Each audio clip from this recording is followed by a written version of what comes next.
Je vais vous dire une chose qui est simple. On est dans un environnement où il y a des psychopathes qui sont autour de nous. Il y a des gens qui, en réalité, comme le disait justement le professeur Abayuno, ont choisi de voir leur pensée plutôt qu'à structurer leur pensée. Je viens de lire justement le brûlot. Je ne sais pas si c'est bien fait de le dire ainsi. Je viens de lire la petite sortie de Steve Fass sur sa page Facebook là. Et je demande, mais qu'est-ce que le Cameroun devient? Qu'est-ce que le Cameroun devient lorsque des incultes prennent la parole sur la place publique quelquefois pour dire des insanités sans que personne ne prenne la peine bien sûr de leur rappeler qu'ils sont écartés bien sûr de la norme. Steve Fass, tu oses dire bien sûr aux Camerounais, à la jeunesse camerounaise, que ceux qui vont oser suivre justement le professeur Maurice Kamto, qui se rassure, je te paraphrase parce que tes mots sont, j'ai pas envie de le dire, que ça ne sert à rien que les jeunes suivent Maurice Kamto. Steve Fass, tu as quel âge? Tu as quel âge, frère? Tu es jeune ou tu es vieux? Steve Fass, quel est ton avenir? Ton avenir. Quel est le choix de ta vie? Qu'est-ce que tu feras, Steve Fass, pour probablement entretenir les enfants que la nature t'a laissé, t'a confié? Comment toi, si déjà tu comprends au moins l'histoire du Cameroun, si au moins tu comprends les chaînes qui tiennent le peuple camerounais depuis 108 ans, si un temps soit peu tu es conscient du fardeau de l'histoire des peuples camerounais, si tu comprends que des gens sont morts pour notre liberté, pour notre souveraineté, pour notre authenticité, pour notre liberté que nous n'avions pas jusqu'à présent. Des gens sont morts, Steve Fass. Oumyobé, quand il meurt, les gars étaient dans la trentaine. Les Hossein et Afana, quand ils décèdent, ils sont dans la trentaine. Eux là, ils sont morts pour que tu aies le semblant de liberté que tu crois avoir, au point d'avoir ce qu'on appellerait une médaille sans valeur, une médaille sans consistance, une médaille sans importance.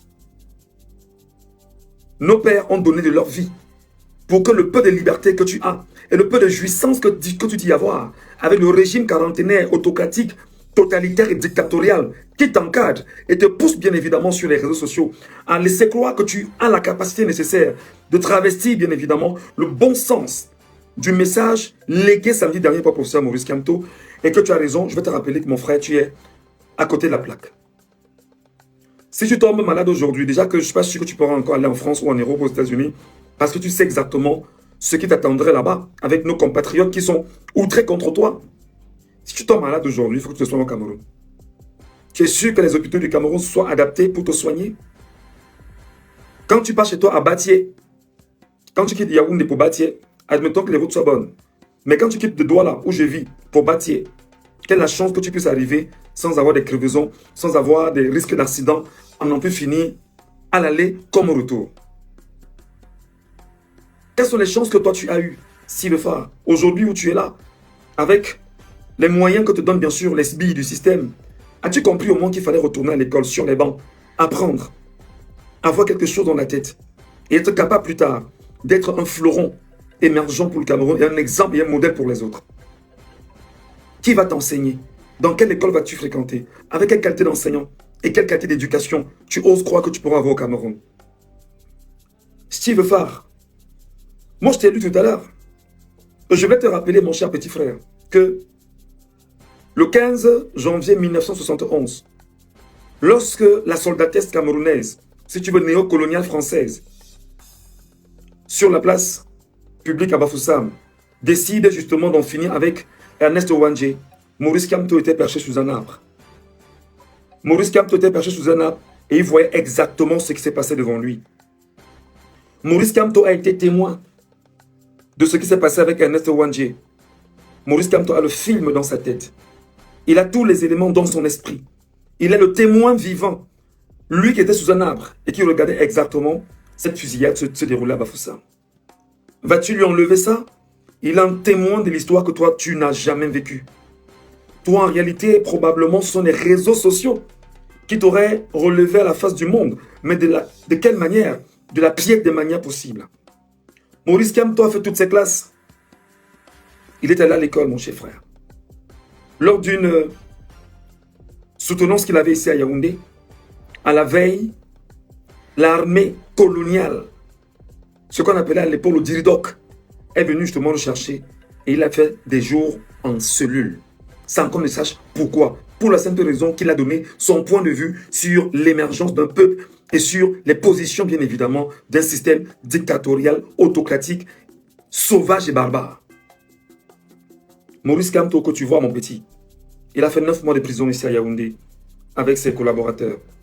Maurice Kamto, que tu vois, mon petit, il y en a qui croient en lui comme s'ils croyaient en Jésus. Parce qu'en réalité, il a démontré qu'il est sur la trajectoire du bien commun. Mon cher frère, maintenant, il est écrit par nos contemporains. Rien de grand ne s'est fait dans ce monde sans passion. Rien de grand ne s'est fait dans ce monde sans passion. Quand tu es passionné, tu vas absolument percer les collines, tu vas désamorcer tout ce qui est sur ton chemin et tu vas arriver à des hauteurs plus intéressantes. Rien de grand ne s'est fait dans ce monde sans passion. Autre chose, mon petit, on ne peut pas manger sans travailler. On ne peut pas, je dis bien, sauf si toi tu manges sans travailler, on ne peut pas manger. Avoir notre liberté sans combattre. On ne peut pas avoir notre indépendance sans combattre. On ne peut pas avoir ce que nous méritons, ce qui nous revient sans combattre. Pourquoi, mon cher petit frère? Va rentrer dans tes annales de l'histoire. Tu comprendras que l'impérialisme est encore béant et présent en Afrique, notamment au Cameroun. Tu vas apprendre des données liées exactement à la colonisation. Tu vas apprendre des données liées au néocolonialisme. Et tu dois apprendre justement que sans avoir des acteurs de lutte profonde, alors, mon cher frère, tu vas continuer à sombrer dans ce dans quoi tu es investi aujourd'hui. Si tu es perdu, mais tout le monde n'est pas perdu comme toi, et tout le monde ne peut pas se perdre, Steve Farr. Retiens donc aujourd'hui, mon cher petit frère, que ce qui nous intéresse, c'est la liberté, la souveraineté du peuple camerounais et surtout l'indépendance que nous n'avions pas eue depuis 1960. Et ça fait 140 ans que ce peuple suffoque. Arrête de jouer les feignants chroniques sur les réseaux sociaux. Arrête justement de jouer des cons comme tu es en train de le faire. Va relire l'histoire, bien sûr, du partage du continent africain. De 1884 à 1885. Va relire exactement comment les Allemands sont entrés au Cameroun, ce qu'ils ont fait comme exaction pour s'imposer. Va relire la fin de la Première Guerre mondiale. Va relire les impositions françaises. Va relire la première indépendance du Cameroun en 1945. Va relire les interdictions de l'UPC avec nos pères qui étaient jeunes comme toi et qui posaient des actes forts dans les années 50. Va relire le combat de nos pères au cœur des années 90. Va relire le combat justement de Maurice Kamto depuis 2012. On continuera. D'accord? On continuera. On ira encore loin. Et je vais te rassurer que la meilleure réponse que les jeunes vont te donner, puisque je vais te donner un défi, je vais appeler les jeunes de te répondre de la plus belle des manières. Et l'ensemble des jeunes que tu vas voir, le 8 juin, à Yaoundé et à Douala, Steve Farr, j'espère que tu comprendras justement de quelle jeunesse tu parles. Ils seront des millions dans la rue pour accueillir Maurice Kamto de l'aéroport de Douala, le conduire au niveau du siège son parti à Dédou, l'accompagner bien sûr à la Dibamba et le laisser justement entre les mains du reste de la jeunesse camerounaise jusqu'à Yaoundé. Et à Yaoundé, ceux qui vont l'acquérir à Yaoundé jusqu'à son domicile à Santa Barbara, tu n'auras que tes yeux pour voir cette jeunesse-là. Fripouille. H, toi qui regardes, n'oublie pas de liker et de commenter. Vraiment, si tu n'es pas encore abonné, fais-le.